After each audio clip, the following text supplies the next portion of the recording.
That's how we went with FDR. You know, back in the Roosevelt days, we built a coalition. You know, so it's like, you know, finding out, you know, who out there, you know, shares an interest with you and building it together.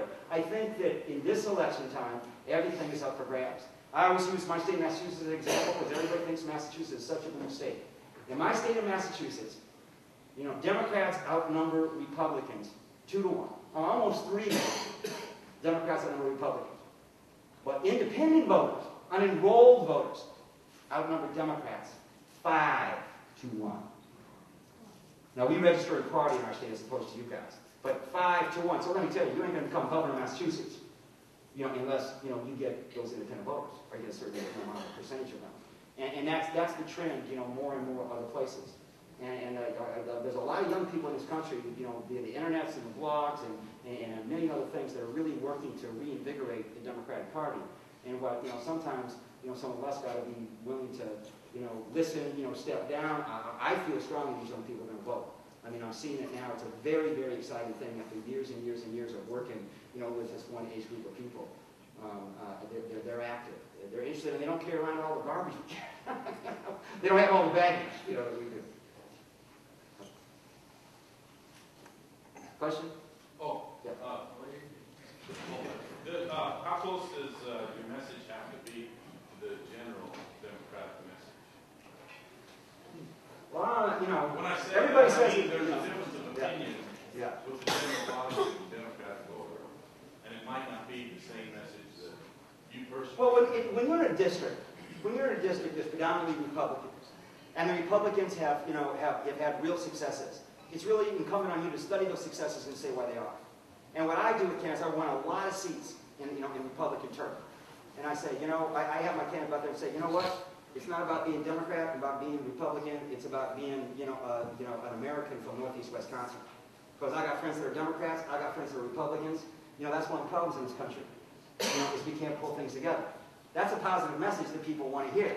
You know, so, you know, your message about, I mean, you know, you have to, as far as where you stand on the issues, that has to come from here. I mean, you know, people have this misunderstanding about polling and politicians. They think that politicians poll and then they change their viewpoints to poll. I've never worked with a politician in my life to change their viewpoint because of a poll. What they poll for is they poll to say, this is, you might be running for office because you're an environmentalist and you want to do something for the environment and you want to clean up the oil spill or whatever it is. And that's why you're running for office. But you do a survey and you find out, guess what, the #1 issue in my neighborhood, in my district, is crime. I gotta tell you, if you go out there and talk about the environment and you don't talk about crime, you're not going to get elected. And you're not going to be able to do something about the environment. And it's not even right. Because it's supposed to be representative government. You know, so polling and survey research and that stuff is to find out what are the people thinking about. What are they concerned about? And if you have a more Democratic viewpoint as opposed to a more Republican viewpoint, that's your challenge to be able to explain it, to stand by those principles and say, I understand why you feel that way. However, I have a different viewpoint on this. And people will respect you if you disagree with them respectfully. I mean, I encourage, you know, all my candidates, they say, what about right-wing talk radio? I say, go on it. Don't be afraid of it. Go right on it. You know, they teach you in a different way. They teach you with more respect. You know, they won't rip you up. That's not what they do. And you find out that those you know, talk, you know, jocks are regular people. You know, because it's about, you know, making a connection and a conversation with people. They're not voters. They're not empty faces. They're regular people with regular lives. You know, there's a lot of Republicans in your state. You know, that happens. People get misled.